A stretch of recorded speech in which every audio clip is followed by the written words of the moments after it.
Good evening and welcome to another episode of the Power Half Hour Unstoppable Business Owner. And I'm your host, Dorothy Odell, for this evening. I have the distinct pleasure of bringing to the screen Sherrika Sanders. Welcome to the show, Sherrika. How are you? Hi, I am doing quite well. How are you? I am doing quite well. It's been. We were discussing before the show that January felt like a year instead of a month, and here we are going into the second season of life in 2024. Yes, I'm Oh, never but ready. I'm never ready, but time goes so fast and I don't know where it goes. Like today is Monday still. It should be, right? I don't know where the time goes. yeah, well, But happy what to can be we here. do? Yeah, thanks for being here. Yes. So, for some people who have no idea who you are, share a little bit about who you are and what you do. Yes, absolutely. So I am in Atlanta, Georgia. So I'm a Georgia peach. That's what they call us who are native to Georgia. I Love felt the it. need to explain that because I've said it before and people are like, what? And I but get it. uh, and my I live in Atlanta, Georgia, with my husband and my three kids. And I started a company recently, a little bit over a year and a half ago, called Transform the GAAP, which is GAAP. And for those not familiar, GAAP is an accounting term, which means generally accepted accounting principles. And my company name stems from my 15 plus years as a corporate accountant for private equity and privately held companies. And while that's like, who cares? During that time, what I did that I really loved is working with my team, and I led my team through several transitions, mergers, acquisitions, divestitures, IPOs, bankruptcy, all of the above, reverse mergers. But what I really love was working with my team, helping them to grow, helping them to, whether it was shorten the close cycle, whether it was, hey, I really want to, go to another level within the accounting department, helping them to understand how to speak up for themselves, use their voice. I was their manager, but I wanted them to feel empowered to step up. If they did a project, then it was their credit. It wasn't mine or ours. You did the work, you get the credit. And so because I really, really loved that, but I was tired of living my life by the monthly close schedule, upcoming audit. Oh, we're having another corporate transition. I decided to do what I love, but on my own terms. And so I'm doing that now, helping other and specifically women in accounting to speak up for themselves, those who are overlooked, underpaid, overworked, underrepresented, and helping them to speak up confidently for themselves, professionally advocate for themselves, and secure their next promotion. I'm looking to show the profession they love how to love them back. And so, and I'm loving it. I love that. As somebody who's been in the bookkeeping accounting space for 20 some odd years, I find it refreshing that you're taking a new twist to the industry because um, I'm not your typical bean counter though, really, because I don't, I'm like outgoing and usually the typical person that does that is very much introverted, very much just wants to fax figures and things like that. And so I love that you're Yes. taking a twist to it and enhancing that industry because it does need enhancing. For sure. So I love what you're doing. Thank you. Yeah, that's what people have told me. I'm sorry, go Yeah. ahead. No, no. Sorry, there's a little bit of a lag here. I'm trying to not pay much attention to it, but yeah, no, I love that. And so, um, taking those. So explain to us. You have so when you what? How do you take your clients through your program then? Yes. So I have two programs, whether you get one-on-one as well as group coaching, which is limited to 5 people because I still want us to have a more of an intimate feeling. But there's a laundry list of things that we go through. And even before starting the program, there are specific questions that I ask on areas of need and interest. And, what do you see yourself? What are you trying to pursue? Just to make sure, one, that we're a great fit, and also just to understand how to better personalize, everyone's experience, because we can still do that even in the group coaching program. But some of the basics that we uncover in the program is something called the balance wheel of life. And that's where we take all the different things that we are going through and that are important to us. So probably work is one, family may be one, health could be one, money could be one, whatever it is in your wheel of life. And then we say, okay, how much time, how much of our energy are we dedicating to that, and how much should we be dedicating to it? And when we kind of put that in front of us, and it's an exercise that we complete and look at those things, it's like, ugh, I really would love to spend a little bit more time here, less time here. So, for example, we tend to see where the work box is one that's really full, and the family box may be one that's not really.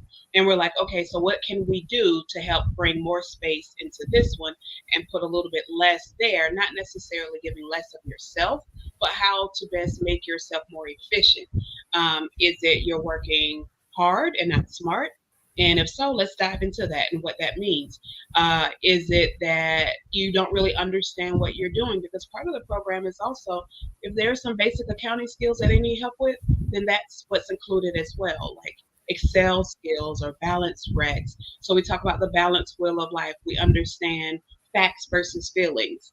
Um, the way that they said something and the way that they intended it may not have been the way that you took it, because you were understanding with your feelings and not with the facts. Understanding how to interpret on another level what people say. So you can't say things like, oh, they're late. They're always late. Are they always late? Or just compared to what you would expect, or what? So really helping to understand, because it's when you get down to the nitty gritty, so to speak, and understanding, looking at the why behind what people are doing, you stop being so defensive in a lot of areas, and you start to see other people as people. Like managers are people too, and they're ignoring me. They're not really giving me a lot of attention. But then after we go through a couple of exercises and different things, we realize, oh, well, they're bombarded. It's not that they're not giving you attention, but they just have a lot on their plate. How about offering to help out a little bit? Now you get additional exposure for your position, and now you're also in their graces. So when it comes time for the promotion, now you can have some things that you can put, that these are some of the things that I've accomplished over this time. We talked about how to ask for a raise, or set up a plan with the manager. If you've already asked them and told no, okay, well, this is how you approach it, and this is how you ask for that meeting and set up a game plan so that you can go to that next level. So we cover a breadth of things. Professionally advocating for yourself, you don't have to lose your respect just to keep your job. You can always still speak up for yourself and do it professionally, and still leave with your respect at the end of that conversation. So just honestly, it's taking from my experiences when I was in corporate, and all the things that I went through, all the different uncomfortable situations, all of the different scenarios that I may have been put in. One of the companies that I worked with, the bulk of the people on my team were friends with the CFO, and that's why they were brought in. It's not like, oh, they started and then they became friends. No, he was their friend, and so he found a space for them. And so when you see things like that, and you know that you work really hard to get to where you are, and you see other people and they're like, hey, we have a new person starting, and he wasn't shy about it. This is a good friend of mine, and we've known each other forever. You're gonna love him, blah blah blah blah blah. And it's like, what are we doing? But learning how to use your voice in scenarios like that, how to speak up for yourself. So Right. that's That's hugely important, especially for women. yes, yes, and You know, yes. we're afraid. Well, some of us are afraid to, even ask for that talk. And then, then we get bitter, and then, well, we don't move forward in life because, we don't take that step. But by being confidently and boldly and knowing your worth and stepping into these meetings is what the world needs. Because if you don't know your worth, somebody's going to tell you. Oh, And it's funny. So I have on a shirt today that says "Know your worth, then add tax," and I I love it. and you're absolutely right. And people don't understand. I tell people all the time. I used to go into the meetings, and I would be a lot often the only female in the room, and even more so the only black person in the room, honestly. And I would sit there and I'm like, how do I show that I'm supposed to be here? And then finally it clicked, and it's like, you're already here. You don't have to show what you've already done. Your work has spoken for you. You're already in the room, so take advantage of being in the room. Use your voice. Use your voice. I say use your words. I say that to people, like, use your words. Let's Mhm. let's communicate things and be able to do that. And what happens is sometimes we think if we just sit quietly and kind of fade to the black, no one will notice, to the back, no one will notice, and we're safe, so to speak. But what it really does is you tend to lose respect from others, Mhm. because then they see your quietness as weakness or meekness. And they Mhm. feel like when you do speak, they can, so no, speak up for yourself and don't be afraid of, oh, that's a silly question. One of the things I would say is like, sorry, I just need clarity on X. Or please, explain this to me again. Or I would say, this is what I understand about what we're talking about. Am I on the right track? So there are several ways that you can do it. Still speak up for yourself without sounding, silly. Because what you don't want to happen is you leave the meeting, you think you know what you're supposed to do, and then you get back to your desk or your office, and then you're sitting there like, oh, what was it again? And now you have to go back. You have to tuck your tail and go back and ask. So, you know, use your voice, speak up. And even if it's shaking, say the words. Exactly. I love that. I just want to take a quick break here for our sponsor of today's show, Cast Magic. You can produce 10 times more content using just one AL tool. All you need to do is upload any YouTube video, podcast, or random voice notes into Cast Magic, and you will complete a set of AL written content in a few minutes that sounds like you because it leverages your content and your voice. If you don't have content, go to your favorite content creator and use Cast Magic's Magic Chat feature to get new original content or ideas on what to create next. And there is a link here for you to use to go check out Cast Magic. It's great for not only podcasters, but coaches as well, because it takes your content from your coaching program and it actually creates different worksheets for your clients as well. So it's a great tool to have.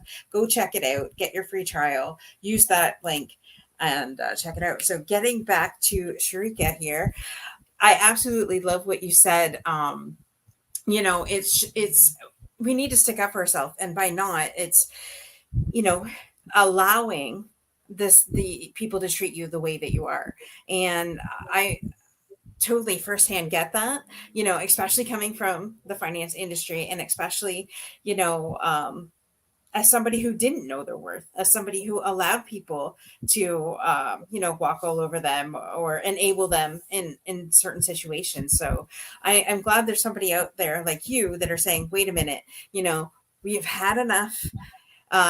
It's not like we're women here we roar, but it's the fact that we can do it in a professional way and still get our point across. Um, Yes. and confidence is key. If you walk into a room and you're slumped and you're like, oh, I'm never going to get this anyways, I don't even know why I bother, of Yeah. course the outcome's going to be different. Yeah. So And when I used to have someone on my team. She was a really hard worker, but she was very quiet. Um, I'm not gonna really even say she was an introvert because she would talk to us, but when it came to people outside of our group, like, wouldn't say anything. And the crazy thing is, people adapted to that, but in the wrong way. So if she needed to go talk to someone from another department about something, she would say, "Oh, who's gonna come with me?" Or they would say, "Hey, I'll come with you." so you can go ask them the question. And I'm like, wait, she's all the way grown, like married, kids. We're not holding hands and babysitting. Like, if she needs support because she's not getting something, then that's when we, help. But we're not going to stand there like a bodyguard while she asks questions to other individuals. Like, they're not going to fight her. They're not going to yell. Like, it's just a simple. And so it took some, one-on-one time with her to help her to understand that. But she finally got to the point. She didn't like it at first, but she finally got to the point where, oh, let me go ask this person about, whatever it was. And one of the reasons we had to do that is because I felt like she was underpaid. And I talked to our CFO about her getting an increase, and he's like, I don't see her. And him saying those few words meant so many different things. And I'm like, I can't complain because I understand exactly what he's saying. Like, you fade all the way in the back, you're really quiet, you don't speak up for yourself, none of those things. And so she and I sat down that same week and we're like, okay, we're going to put a game plan together so that he does see you. He can't help but to see you. So when projects come up, I'm going to give them to you. And when there are questions, I'm going to direct them to you. One, so you get the credit for it, and so they know that who's working on it, and they can't help but also acknowledge your presence.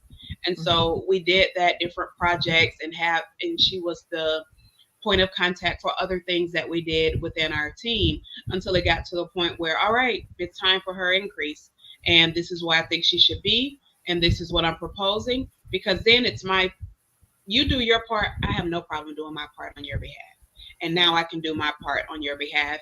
And she was able to get her increase. And so it's like, but and people do it because they're like, oh, she's young, it's a late. No. And to your point, we are women, hear us roar. Like, what? Yep, I have a saying. They whispered to her, "You can't withstand the storm," and she replied back, "I am the storm." I have that sign on my office wall here, so I totally get you. I totally totally get that. And so, like, one of the questions I asked, what have you overcome to get to where you're at in business today? But like, you lived that journey of how you're helping people. Is there anything else that you would say that you've overcome to get to where you're at in business today? Yes. So I would definitely say, starting this journey, well, first of all, if you had asked me 2 to 3 years ago about what my entrepreneurship journey would look like, I would have said it doesn't look like anything, because I would never leave corporate America. Like, I love the security of having a job. I love my bonuses, my salary, all the different things. Why would I ever leave corporate America? Like, who does that?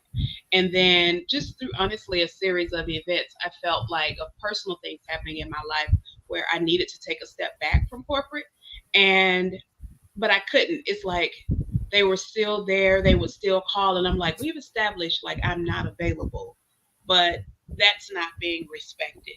And I'm like, I don't think this is really the place for me anymore. And so I've heard that entrepreneurship was tough, and it's a lot of work. But I'm like, well, if the amount of work that I do for others, I can definitely do for myself. And so it's definitely been, I would say, it's definitely been a journey. And I think one of the biggest things that I had to overcome was, like I said in the beginning, I left corporate because I was tired of being bound by their schedule of how to do things. And so when I started my business, I'm like, if I want to be successful, I have to work all the hours.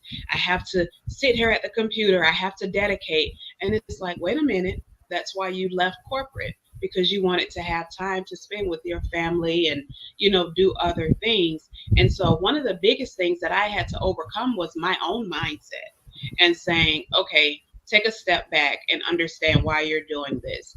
And if you respond to that email at midnight, who really is going to read it right now? Versus if you just waited and did it in the morning. So It was little things like that I had to, and start giving myself boundaries, setting an alarm on my phone to say, okay, when that alarm goes off, you got to get up.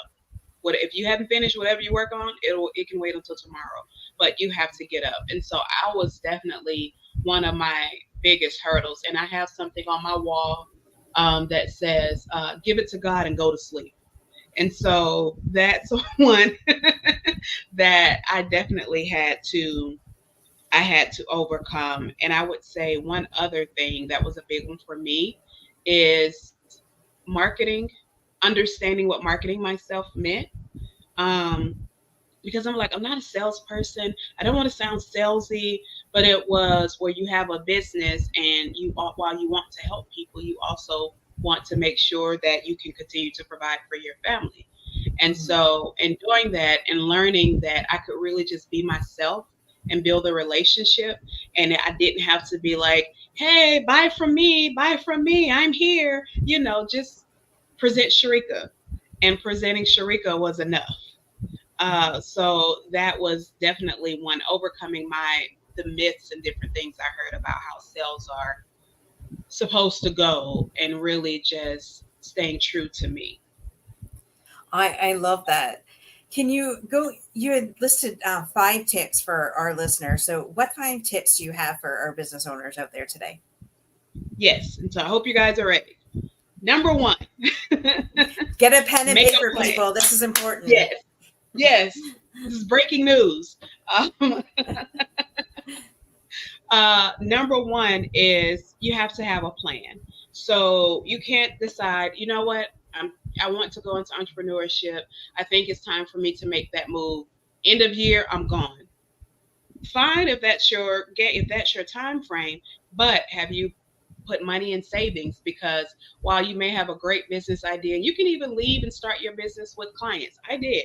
I had clients when I started my business, but you never know how things will go. And so you want to make sure that you've made a plan, at least have a couple of months savings to the side, where you never know what could happen, and where you still have that reserve where you can tap into it, and still have a thriving business. So that's the first one. Make sure that you establish a plan. And when you establish that plan, you start with the end in mind. So you start with, okay, where do I want this to go? Is this something I want to develop, just a small something for me?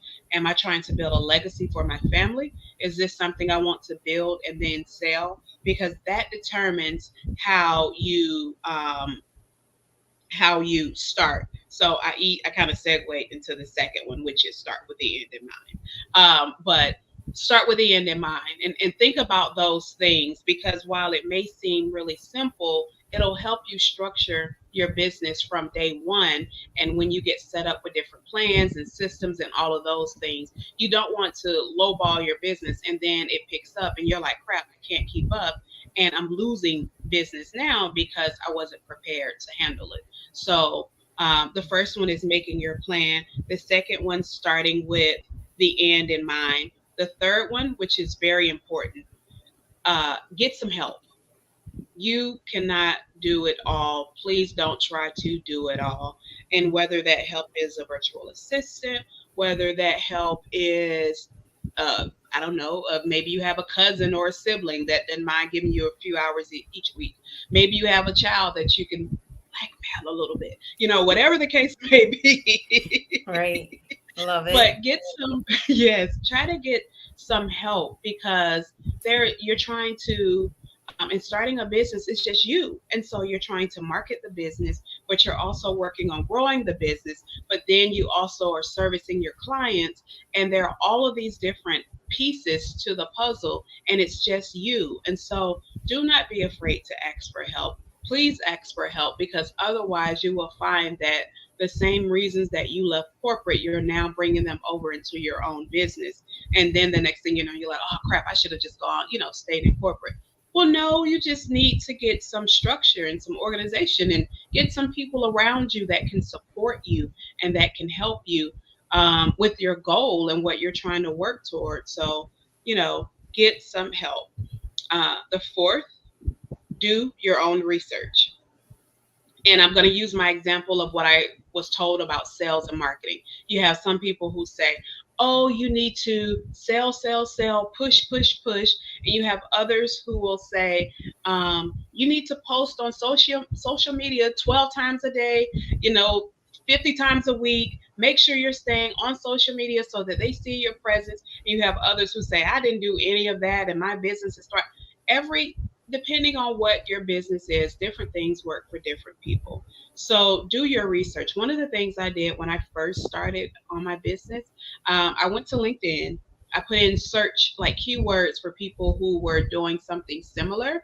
And I would send them a connection request to say, hey, I just want to pick your brain and see like how you started. And I thought people would tell me to kick rocks, but they didn't. They were very helpful and willing to share information and different resources that I could try, and different ones that I could go to. And even with that, look for like systems and apps and things that are free.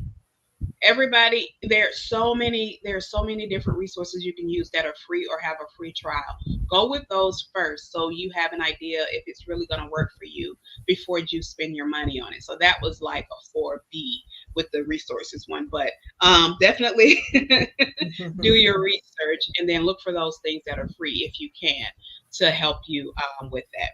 And then lastly, and I have to because I wrote a lot of words, sorry. So I'm going to read this one. If your purpose is your passion, you may have a long road ahead, but you will reap the rewards. If making money is your passion, your business will struggle. Mhm. And basically, what that means is it's about the relationship. People want to know that you really care about them. If they're investing in you and spending their money with you, they want to know that you care about their success or, failure, or whether or not your product will really work for them. But if you're just about pushing the product, pushing the service, and not really about the people, you may thrive for a moment, but it will not last. But if you make your passion your purpose, you will succeed every time. It may not be easy, but you will succeed. Right. So I think those are the five. I love that. I read a quote the other day. If you're just in it for the money, go get a job. Yes. Is because seriously, it's all about connecting with those people, connecting with the right Yes. people. Because I don't know about you as a coach, I don't want to take somebody's money and then they're not going to do their work anyways, and then they give you a bad Yeah. review because they didn't do anything. They blame you, of course, whatever. But people don't see it that way, right? And so we work too hard at what Yes. we do for one bad review to completely take out what we do, right? And so Yes. leading from service is definitely key. Um, so I'm glad you said that because people who just lead with you know here, hand me $5,000 and Right. we'll talk tomorrow, Right. type thing. Right. So Exactly. I love that you said that. So if you I love what you're doing, absolutely love what you're doing, and love what you're doing for the accounting world, and love that we're connected because like I said, a lot of people need help with that. So if you are somebody who is in the finance world and definitely wants to transform the gap, then get a hold of Sherrika on her website here, or is there anywhere else that you'd like them to contact you? I can be reached on LinkedIn as well, and you can just search under my name, Sherrika Sanders, Sherrika Sanders, and connect with me there as well. But for anyone who goes to the site, I also offer a free consultation. If you're just, let me see what this lady's about. Go in and book some time and let's have a conversation. And if ultimately you decide to work with me, then there is a code Overcomer, where you will receive 10% off. Yes, Ooh, thank you. 10% off any services. And so that's Overcomer. Using that and the way my services are set up, they can be paid upfront or on a plan. Um, but yes, please. But definitely book a discovery call. Let's just have a chat, see how we connect, because I would love to help in any way that I can. anyone that I can, because I have some stories. So um, I'm sure I can definitely help. Right. Well, thank you so much for coming on today, Sherrika. Like I said, I love what you're doing. I love whom you serve. It's definitely needed. And like I said, guys, if you are somebody who is in the accounting field and you want to get ahead further in life, and bust through those myths that you have, uh, go to Sherrika's website and definitely click on that and get your 10% discount with using the discount code Overcomer. So thank you for that. Thank you for giving that to our listeners. And I just want to give one last shout out to the last sponsor of today's show, the Kimbra. If you're needing more time, a community with giving you rituals that give you more time, money, and resources, definitely connect with the Kimbra today. Tell them Dorothy sent you. It's a great way to meet people and to also if you think you don't have enough time, money, or resources, you definitely get need to connect with that group as well. So thank you everybody for tuning in today. Thank you to all of our listeners, and thank you to all of you that are going to be watching this on the replay or listening to us on Spotify. Go check us out on our YouTube channel, Unstoppable Overcomers. Subscribe and click on the bell icon so that you get to see the next time that we go live. And check us out on our website, unstoppableovercomers.com. We got a lot out there for you, a lot of great content. And thanks for being here and be unstoppable in all that you do. And remember, same time, same channel next week. Bye for now. Thank you.